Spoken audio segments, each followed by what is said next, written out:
can hardly believe it. We're finally getting our replacement water line. After pushing and elbowing my way through the system for the last 4 years, this time they reached out to me. Said there was new funding and they were going to try to get the remaining ones done by the end of the year. I'm happy.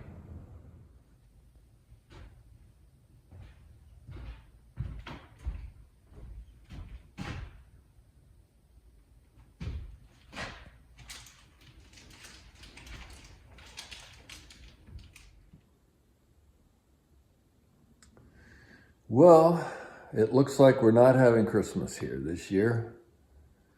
Been hoping since we started the project that we'd be in here by Christmas. But the Grinch came in here and stole Christmas.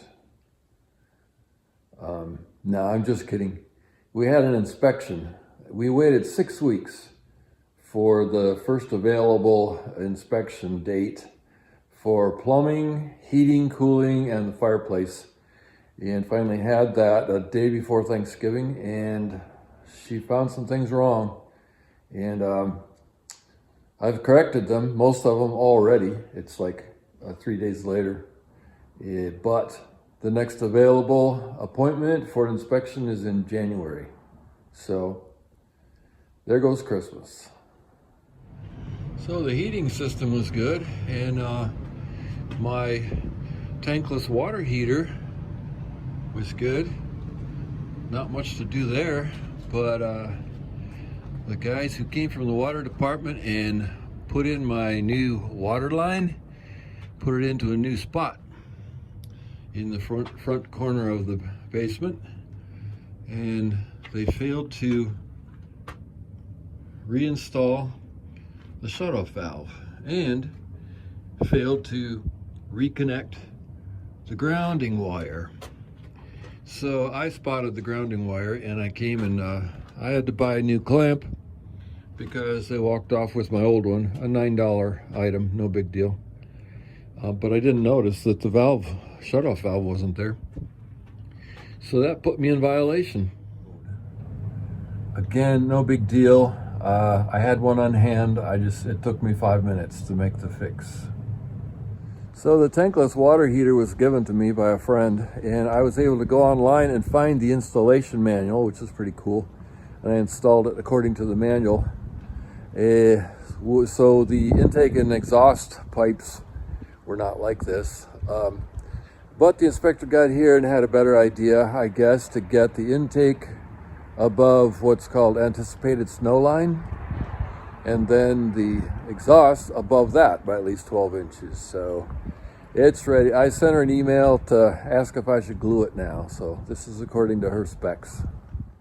This one I was completely unaware of, even though I did a lot of research online. Did you know you can't have old-fashioned hot and cold knobs on your shower anymore? You have to have a single lever, anti-scald, pressure control, something stuff. So my antique looking retro faucets do not pass code. I have to cut a hole through my tile and replace those with different valves. I guess, you know, the government is allowed to do this. They're allowed to keep us safe and healthy, from seat belts and airbags in our cars to face masks during a pandemic to anti-scald faucets in our showers. They're allowed to, you know, keep us from killing ourselves.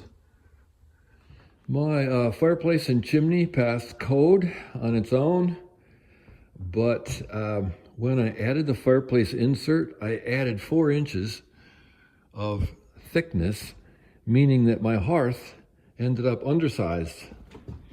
So I have to take out 2 more boards here and extend the tile out, the hearth, to meet code on that. Another simple fix, but anyway. So yeah, the family's pretty disappointed that we're probably not going to have Christmas in here this year, but we're going to start moving stuff anyway. I mean, there's nothing wrong with that. Every time I cross the street, I'll grab something and carry it across the street. And kids are coming for an early Christmas, the middle of December, and we're determined we might have get some Chinese takeout and come in here and put a fire in the fireplace and have some a little taste of Christmas. So the reason I'm showing you the downside here this time is that there are always challenges, and I haven't been showing you all the challenges that I've overcome, but I'm realizing there are, with 1,000 subscribers plus, there might be some people that are actually considering doing this kind of thing, fixing up an old house in a city, and you have to know there will be challenges. And this is an odd one, having to wait 6 weeks for an inspection twice. I mean, if you were watching some of my early videos, you know that after 27 years of school teaching, I started a log home company and went around Michigan with a crew of builders, carpenters, and log crafters, and built log homes for 8 years. And we worked in at least 10 different counties in Michigan and never waited more than 24 hours for an inspector. So, yeah. Well, as some people would say, it is what it is. It'll get done eventually. In the meantime, I'm doing more of the trim. There's lots of trim to do, and I'll be probably working on that for another year. It's not essential to occupancy. So look, I've been working on this arch in the kitchen over the pantry area right here, and right here, and it's almost ready to paint. And I got to do the stained glass window in the bedroom. Let me take you for a look at that.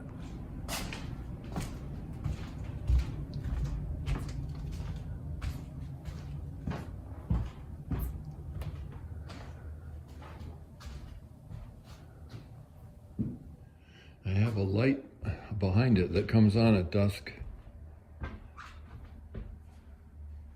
Stays on all night. It's beautiful, I'll tell you, when the sunset shines through this window.